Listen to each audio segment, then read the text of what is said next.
Hello everybody and welcome back to the next episode of our Splattercat's Indie Shorts. Today we're going to be playing 99 Levels to Hell, a Spelunky meets Binding of Isaac type game which combines random item generation with random dungeon layouts to give you a spelunking gold gathering adventure. So let's go ahead and start a new game so that you can get a feel for how it plays. There we go.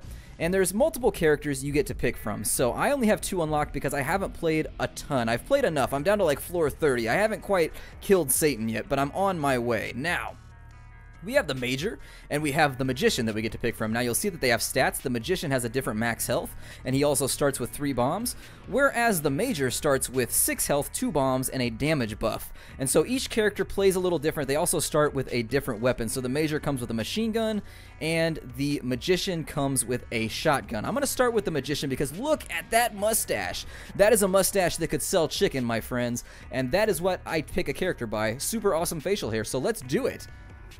And so this is where you're going to go after you pick a character. So as you can see, there's a number of doors. These correspond to every 10 levels until you get to Satan's lair. Now, I've only made it to floor 30 or so I'm going to start on, let's do floor 1. I'm going to start from the beginning and give you a feel for how the game plays. So every time you start a game, every time you go to a new floor, it's going to be randomly generated.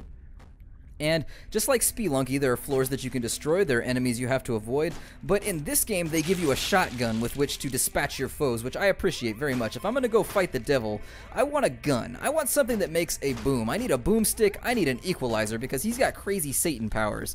And so let's go ahead and wheedle our way through some of these rats. We start with the most basic of minions, which are Satan's rats, I guess. I never thought that rats would be Satanists, but I guess they are.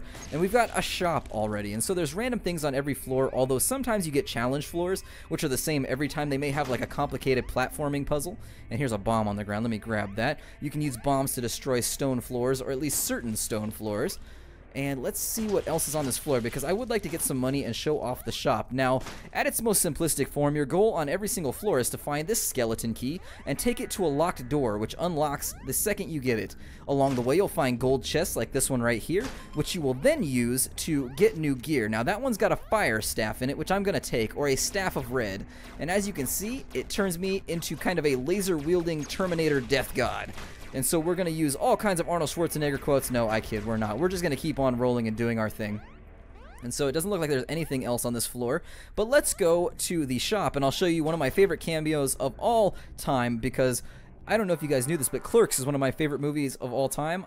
I'm not even supposed to be here today, so Dante is the one who tends our shop, and you can see here that we've got 2 damage buffs, and I don't know what that is. That's one of the runes that you can get throughout the course of the game. If you look over here on the HUD, we've got our gold, our bombs, our health, our key, but you get a Q button item as well that allows you, and that's what that is. They all do different things, and they're like Binding of Isaac type items that all have a random effect. Some of them stun enemies, some of them slow all the enemies around you. They're all AoE effects, though, is what I've noticed, and I may be wrong about that, but all of the ones that I've witnessed have been AoE effects. Now, we're on the 2nd floor now, and every 10 levels you're going to end up fighting a boss, so hopefully we work our way to a boss and we survive that, because some of them can be pretty challenging. This game has a pretty good difficulty curve. The first 10 floors or so are pretty simple, and I decided to play these through with you guys because I didn't want to spoil some of the deeper floors challenges. And so as you go down further and further, the enemies get nastier and nastier. They have different patterns. There will be different booby traps and things, so if you like the booby traps from Spelunky, there are booby traps that you're going to have to deal with. There's things that you learn, trial and error. And so the game mixes that sort of Binding of Isaac predetermined knowledge with also platforming and aiming skill. And let's grab a little bit of gold here, get some of these bats out of the way. We'll see what this shop has. We're probably not going to be able to afford anything. He's got a flashlight, which is a great item. It actually illuminates things. I apologize if this game seems a little dark. There's nothing that I can really do about it. It's meant to be played in that way because there are items that negate the darkness, and so if you negate the darkness using contrast or brightness, it sort of ruins the game and operates as a bit of a cheat or a hack. Now, what's to stop you from taking forever on each floor? Well, to stop you from taking forever, over here on the right, it's pretty difficult to see, but there's blood up here, and there's a little flame right here. That's a wick, and once it ticks all the way down, we've got our key now, by the way, once it goes all the way up to the top, a bunch of demons and ghosts show up and try and destroy you, and the level gets much, much more difficult, and also it starts this crazy Demogorgon gear kind of heavy metal riff. That's right, if you're into heavy metal, this game has a great soundtrack. All of the bosses have super rippin' background music that's unique to each one. one, so if you're a heavy metal fan, you'll probably enjoy that. Now, this umbrella takes us down to lower levels. It actually lets us skip floors, I think. So let's see if I'm right about this, because I haven't played on a little bit, but I think that's what it does. Yep, it let us skip 3 floors, so now you'll see we're on level 5, and that speeds up our process a little bit. There's no time trial, and if they were going to include items like that, that's really just a force multiplier for you, or it removes the risk of getting annihilated by mobs. So anything terrible that couldn't happen, or could have happened to us, and anything good that could have happened to us on the previous floors, we just skipped it, unfortunately. However, if we were going to get beaten up on those lower floors, that was probably a good choice. So I tend to skip levels when I have low health or when I'm in a little bit of trouble. Now, we've got a tripped out mushroom over there, and I'm going to avoid destroying too much of this mud, because sometimes the mud acts as your only bridge in between areas. And what is this? The ice orb. So the ice orb, I don't know what it does. We're about to... Oh, cool. It shoots little projectiles. And so we are now better armed than we were before. And one of the main complaints I have about this game is you don't see items very much, but I kind of wonder if it's been patched recently, because I'm seeing items like everywhere. So we're getting a pretty good drop rate right now to get me excited about destroying some demons, annihilating some baddies. So this mud here you can destroy. There is some uncompacted mud that breaks when you stand on it. Now, this elevator right here is a gamble. It may take you back to previous floors, or it may take you down lower, allowing you to skip floors. But let's play with this mushroom first. Mario? And so now we're tweaked out. I don't know if this actually does anything for us other than make us hallucinate and spend a college-y evening just staring at the sidewalk and moving our mouth silently. But let's make sure we didn't miss any gold, because we've got plenty of time left on our counter. Now, we missed a little bit right there, so I'm going to shoot upwards, and you can see that all of the dirt with gold in it will drop gold lumps for you. Now, I am skeptical that we will accumulate enough gold to actually buy anything before we get to the end of the playthrough, but for, you know, for safety's sake, just in case we find anything cool when we get down lower, maybe we'll find a store that will sell us something. And in that situation, I would like to showcase as many items as possible while we play through this. The red bats, well, I'm not going to ruin it. I'm not going to ruin it. They get nastier as you go down to deeper floors, though. That's what I will say. I will say that the bats get considerably worse as you go down. Right now, you might be saying, this looks ridiculously easy. Well, spoilers, guys. I didn't want to spoil it, because this game is all about predetermined knowledge. The first time you face an enemy, it's definitely an oh shit moment. That's the only way I know how to describe it. I would call it something else, but that's exactly what it is. It's that moment in which you grab the handlebar in your car cab. Like, you know that handlebar that's along the roof? It's that same feeling. Now, we can use bombs to destroy these gray blocks, and since they so graciously gave us a free one, I'm going to gamble and do that. And I don't know what this does. Oh no! So what this did is it ended our timer. And you can hear it's got super awesome double bass pedal heavy metal. This is the kind of music I used to DJ for, and it's still near and dear to my heart. Now, you'll see that we've got ghosts around, so we want to dodge them, and let's see if we can find our way out without getting ourselves gibbed by these crazy grumpy heavy metal ghosts. Oh no, let me see if I can... Nope, I wasn't able to jump over him, and I don't know what happened now that he turned blue. Can I kill him? Maybe. When things turn blue in Pac-Man, it meant that I could kill them, and there's our door right there, so we lost a little bit of health.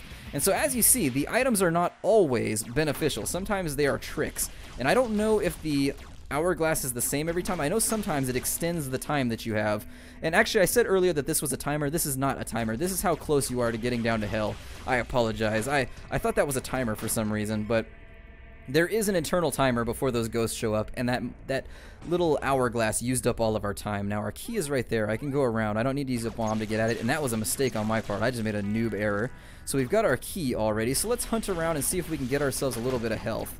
And items such as health and upgrades do become less prevalent as you get deeper and deeper into the dungeon, which I actually think is a bad thing. I wish that you had the same amount of chance to find things on every floor, because it's that hunt and peck kind of scavenging to survive thing that makes games like this a lot of fun.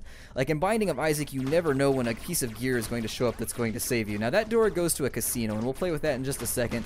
Maybe we can win some health in there, and I just got hit again. I am just playing in a constant state of noobity right now. Hopefully we can find ourselves a heart and get patched up a little bit, or even better, a piece of fruit, because everybody knows fruit makes you healthier in video games. Now, let's check out the casino. So in a casino, this is what it costs you to play. This is not what you're playing to win, just so you know. So let's play for gold and see if we can get a couple hearts out, because we've got like 93 gold. It's going to call us a loser. It's going to berate us and want us to go away. It's going to hurt our feelings, but we're going to do our best. So we got a bomb there.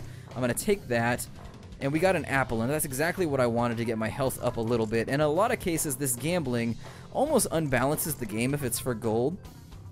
because you can go through and just spam out like 300 golds worth of items until you get all the things you need to go deeper. Now, the ones that take your health, I've never personally used because it just doesn't seem to balance it out. Like, every heart is precious. If you play Binding of Isaac, you know how that goes. Every little iota of... I lost my train of thought there. That's exactly what happened. So if that's what you were thinking, every little iota, every little bit of health helps you survive.